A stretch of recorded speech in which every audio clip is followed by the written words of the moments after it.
रात हो सकता है लेकिन आनंद का विलोम नहीं है। बड़ा गूढ़ विषय है, भागवत महापुराण में वर्णन आता है।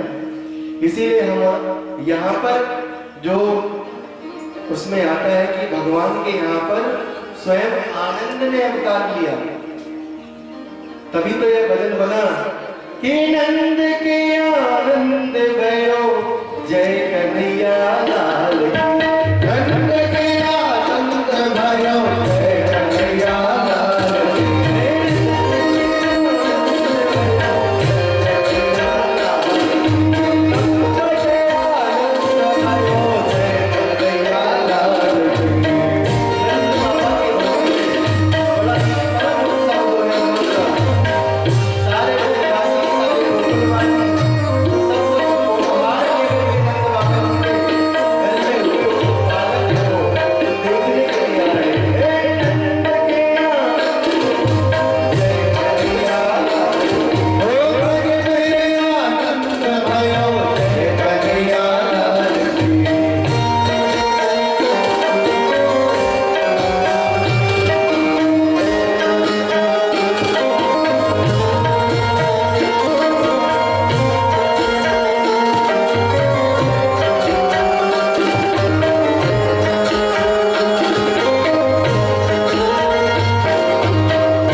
आनंद जो है श्री ठाकुर जी का नंद बाबा जी के यहाँ पर मन रहा है। जितने भी ब्रजवासी हैं, जिसको पता चलता है कि भैया यशोदा जी के यहाँ पर नंद बाबा जी को ठाकुर जी की प्राप्ति हुई है, बालक की प्राप्ति हुई है, तो हर प्रकार से अपनी संपूर्ण सामग्रियों को लेकर के जिस भांति वो हैं उस भांति पूरी सामग्री को लेकर के आ रहे हैं। और ब्रजवासी हैं तो ब्रजवासियों के यहाँ पर सबसे ज्यादा क्या मिलेगा? दधी क्षीर घृतानी, हर प्रकार से दधी क्षीर की बड़ी बड़ी मटकियां लेकर के जो है भगवान के दर्शन के लिए आ रहे हैं और एक दूसरे के ऊपर आनंद से उड़ेले जा रहे हैं महाराज। ऐसा परम आनंद, और ऐसा परम आनंद कि वहां रिद्धि भी है, सिद्धि भी है, अष्टलक्ष्मी का वास है महाराज। भक्त मालूम ने बता दिए महाराज कि इस परम आनंद को प्राप्त करने के लिए सारे देवी देवता भी बढ़िया लाइन लगा करके खड़े हैं महाराज।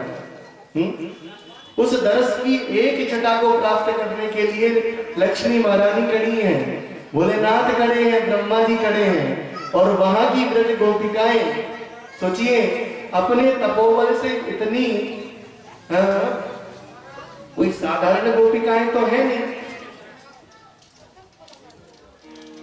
साधारण गोपिकाएं तो है नहीं, तो इतना तपोबल उन महिलाओं में है, उन गोपिकाओं में है महाराज, कि भगवान ब्रह्मा जी को भी धक्का मार करके कह देती है कि ब्रह्मा जी अरे बाबा क्या कर रहे हो, जाओ यहाँ से। है भोलेनाथ महाराज जी से कह देते थे बाबा साइड में आओ, हमको जाने दो। सोचिए ये बात भागवत महापुराण में वर्णन आ रही है, हम नहीं कह रहे। कि सारे ब्रह्मा 33 कोटि देवी देवता लाइन लगा करके भगवान के उस परम आनंद को, परम दिव्य छटा को देखने के लिए लाइन से खड़े हैं महाराज। लेकिन वहां की कुछ गोपिकाएं भी धक्के मार करके कह देती हैं कि बाबा दूर हो, यहाँ के राजा तो हम हैं, पहले हम देखेंगे। सोचिए बात ऐसी है बंधुओं, ऐसा नहीं है कि भगवान नारायण से मिलने के लिए शंकर जी वहां नहीं जा सकते वैकुंठ। वो ध्यान करें तो नारायण जी खुद पहुंच जाए, हाँ दर्शन देवे कैलाश। और बात ऐसी नहीं है कि ब्रह्मा जी वैकुंठ जाकर के दर्शन नहीं कर सकते हैं नारायण भगवान के। लेकिन फिर ऐसा क्यों कि सारे देवी देवता लाइन लगा करके भगवान का ध्यान करने आए हैं, दर्शन करने आए हैं? इसलिए क्योंकि इतने मनवंतर हो गए, ठाकुर जी ने आज तक ऐसा कोई रूप धरा ही नहीं। लेकिन आज महाराज जो सांवला सलोना स्वरूप श्री ठाकुर जी ने बनाया है, और छोटे से बन के आई है, बिल्कुल नन्हे से, आज तक नहीं बनी। तो ऐसा परम वात्सल्यमय, परम प्रेममय, पूर्ण कला से युक्त उस स्वरूप के दर्शन की अभिलाषा सभी लोगों को है। तो भगवान की लीला को तो सब तरस रहे हैं देखने के लिए, तो सब दौड़े दौड़े चले आए और भगवान के दर्शन की अभिलाषा में लिप्त हैं। समस्त ब्रजवासियां गोपिकाएं जो है भगवान के परम आनंद में लीन हैं, उत्सव मना रही हैं। आइए एक बधाई के माध्यम से हम भी भगवान के पावन चरण शरण में अपनी शरणागति हम अर्पित करेंगे।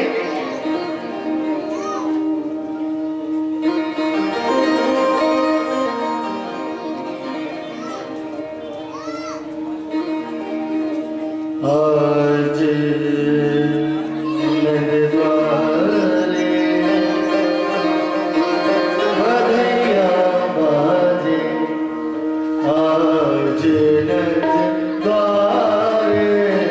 बढ़िया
दशरथ 9,9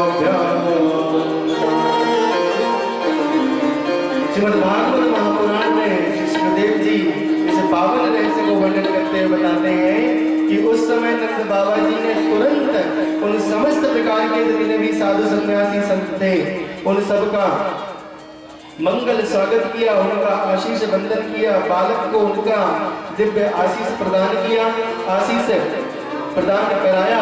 समस्त संत महामुनि महात्माओं ने दिव्य सष्टाइन वाचन करके जो है उन बालक का स्वागत किया, तिलक बंदन किया। तत्पश्चात प्रणाम करके श्री नंद बाबा जी ने धन के विशाल पर्वत बनाए महाराज, विशाल पर्वत बनाए धन के, और समस्त जो है उन सन्यासियों को संतों को प्रदान किया। 9 लाख गैयें थी इनके भंडार में। श्री नंद बाबा जी की गौशाला में 1-1 लाख गौएं समस्त ऋषियों को प्रदान करी। और फिर महाराज सबके सब उत्सव में डूबे रहे। आए हैं जितने भी ब्रजवासी आ रहे हैं सब आकर के दधिचीर की गिरदान, दधिचीर की ऐसी कीच मची है पूरे काय में ब्रजमंडल में। जो आता है एक दूसरे को उत्साह में ही सबका सब उड़ेल देता है। रिद्धि सिद्धि आ रही है। एक दरवाजे पर महाराज सोने के सारे भंडार खोल दिए हैं आज नंद बाबा जी ने। एक दरवाजे से सोने के बर्तन बट रहे हैं, एक से चांदी के बर्तन बट रहे हैं, एक से महाराज हीरे मोती जवाहरात के बर्तन जवाहरात बट रहे हैं। एक दौड़ो भैया, एक वाले दौड़ो गाओ। 2 नंबर के दरवाजे से चांदी के बर्तन लेके अपने घर लौट रहा हो तो दौड़ो कि रास्ते में देखता है कि भैया सामने वाले जो मित्र हैं वह सोने के बर्तन लेके भगो आ रहा हो। तो पूछो भैया तू कहाँ लायो? अरे भैया तू चांदी के बर्तन लाया, देख मेरे सोने के बर्तन, सोने के बर्तन बाड़े देख। तो बोलो भैया तू कहां से लायो? बोले 7 नंबर के दरवाजे तक बट रहे थे महाराज। तुरंत सारे के सारे बर्तन वहीं पटक दिए और दौड़ो 7 नंबर वाले दरवाजे की लाइन में लग गो। और जैसे ही वहां से लेकर के आ रहा था कि देखा तो सामने वाले हीरे मोती लिए थे। तो भैया पूछे तू कहां से लायो? बोले भैया 9 नंबर के दरवाजा से बट रहे थे। तो फिर वही सोने के बर्तन दही पटक दिए और दौड़े 9 नंबर के दरवाजा में पहुंच गए।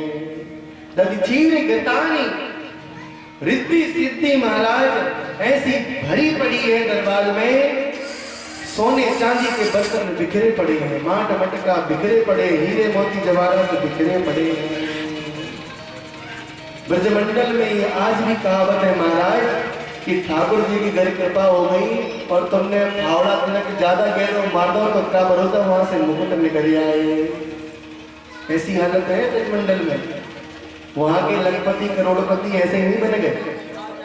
और कभी ब्रजमंडल की कोई शादी देख लेना, विश्वास मानना, हमें तो कितना लंबा समय हो गया शादियां देखते देखते करवाई भी हैं। मतलब महाराज शरीर को बोलो ऐसो अंग में बचे जहां पे सोना न पहनो, और नाम पे लाने सोना नहीं लगे कि सोना पहनो। ऐसी हालत है जब ब्रज वो सजती हैं, इतना सोना इतना वो पहन करके तो महाराज में चलती हैं। लेकिन जब जैसे ही अपना मुंह खोलेंगी तो पता चला जाएगा कि ब्रज की है। कहे सबसे पहले तो गाड़ी निकला दाढ़ी की। अच्छा अनुभव देखिए, मतलब बड़े ऐसे ऐसे अनुभव रहे। गाड़ी सुनने की आदत तो इतने हती ना। जब ब्रज में गए तो भैया उतर के लोगों ने जब गाड़ी देखो प्रारंभ करो बात पे तो तनक अटपटो सो लगो। बाद में पता चलो कि भैया जो तो प्रेम की भाषा है, प्रेम की भाषा है। प्रेम की भाषा में ऐसी ऐसी गाड़ी में डालते। अरे हम तो छोड़ो, कन्हैया भगवान को भी तो कितनी गाड़ी पड़ी है और ऐसी सीधी सीधी कही है महाराज का बताए। कालो कलूटो करिया सब चीजें ऐसी सामने मुंह पे बोली, पीछे नहीं बोली। और कभी आप कह करके तो किसी ने संबोधित ही नहीं किया। जिसने भी बोला तो तू ही बोला। और जो तू शब्द होता है बड़े भैया बड़ा आत्मीय शब्द है। आप में तो डिस्टेंस बन जाता है और तुम में थोड़ा सा अपनापन लगता है।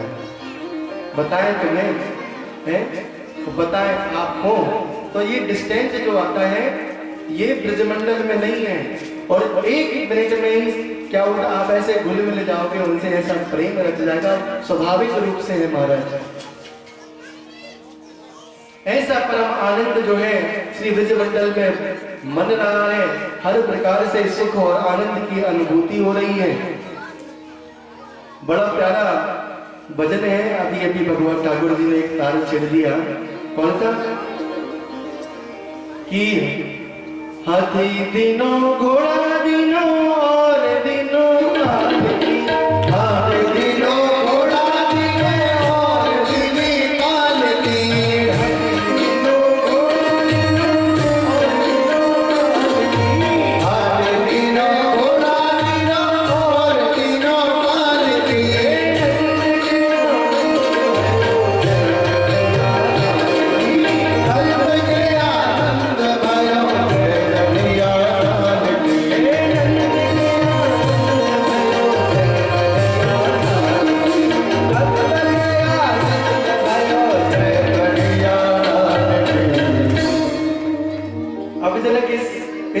इस जो पंक्ति है इसको जरा ध्यान से देखो।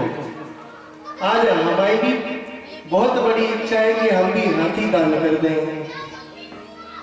बड़ी इच्छा है, हमारी भी इच्छा है कि नंद के उत्सव में हम आपको एक हाथी दान कर दें, पर कोई आगे आकर के हाथी लेने के लिए तैयार तो हो है, क्योंकि महाराज हाथी देना सरल है लेकिन हाथी को अपने घर में दरवाजे में बांधना बड़ा कठिन है। क्यों कि हम तो एक बार पैसा देके चुकते हो गए, लेकिन आपकी तो राधे राधे कर देंगे हैं। 1 क्विंटल धान 1 क्विंटल चावल रोज चाहिए उनको, तो सोचिए इसको चलो गूढ़ता से समझना। मैंने क्यों आपसे ये बात कही कि हाथी दीने घोड़ा दीने और दीने पालकी, कि उनके दरवाजे पे जो आया है वो हाथी को भी बांधने की सामर्थ्य रखते हैं। ऐसे वैसे नहीं पहुंचे नंद बाबा जी के यहाँ है कि अपनी टुकरिया लेके पहुंच गए हो, ऐसे नहीं। जो जैसा सामर्थ्यवान था कि हाथी खड़े हैं लाइन से महाराज ले जाओ, घोड़ा खड़े हैं लाइन से महाराज ले जाओ है। पूरे गांव में मुश्किल से 2-4 होंगे घोड़ा, और घोड़ा वाले जो पाल रहे हैं महाराज उनसे पूछ लो कि कैसी खुराक लगत है। यही से जब दूल्हे सरकारी के लेके जाते हैं महाराज तो घंटा भरे के 5000 दक्षिणा मांगो है। ऐसी बातें हैं। तो हाथी दीने घोड़ा दीने और दीने पालकी, और नंद के आनंद भय जय के लिए लाए। इसीलिए बनाया कि उनके घर में जो भिक्षु बनकर के आए हैं महाराज, और जिन्हें वो उपहार दे रहे हैं नंद बाबा जी, वो ऐसे वैसे नहीं, हाथियों को भी पालने की सामर्थ्य रखने वाले हैं। और ये बात में किंचित भी संदेह नहीं है महाराज कि जो जितना समृद्धवान होगा और उस दरबार में ऐसे यदि सोने चांदी के बर्तन पड़े होंगे महाराज, तो उनको तो लोगों ही नहीं होगा। हमारे लिए जैसे आज चिल्लर हो गई है ना प्रभु, कि चिल्लर को हम ध्यान से नहीं रखते, संभाल करके नहीं रखते, ऐसे ही उस समय पे सोने चांदी के माट मटका चिल्लर होती भैया। उनके घर ही भंडार भरे पड़े इतने बड़े, तो कहाँ धरे हुए कटोरी और कहाँ धरे चम्मच। और अब यार कि भैया इतनी सी यदि नथनिया भी हो तो हमारा रूप लॉकर में धरत है। पहले ऐसा नहीं था। बोलो वृंदावन बिहारी लाल की जय। इसीलिए दधी चीर के कहानी, हीरे मोती दधी दूध, इसकी कीच मची है वृंदावन में। और कई कई जगहें तो महाराज आज भी ऐसी किंवदंतियां हैं कि इतना खोदोगे महाराज तो आज भी आपको सुगंध आ जाएगी दुग्ध की और दही की। ऐसी ऐसी लीलाएं वहां पर हुई हैं। भोलेनाथ जी महाराज आज भगवान के दर्शन करने के लिए पहुंचे हैं, और नंदरानी के दरवाजे पर जैसे ही खड़े हुए हैं और उनसे याचक के जैसे खड़े हैं, कौन? भोलेनाथ महाराज याचक के जैसे खड़े होकर के श्री यशोदा रानी जी से कह रहे हैं कि तुम भैया मुझे दर्श करा दे। क्योंकि यहाँ तो आज परमानंद की भिक्षा देने वाली है। परमानंद, परमानंद का दर्श, परमानंद की भिक्षा देने वाली है। तो आज मुझे अपने लाला के दर्शन कराए।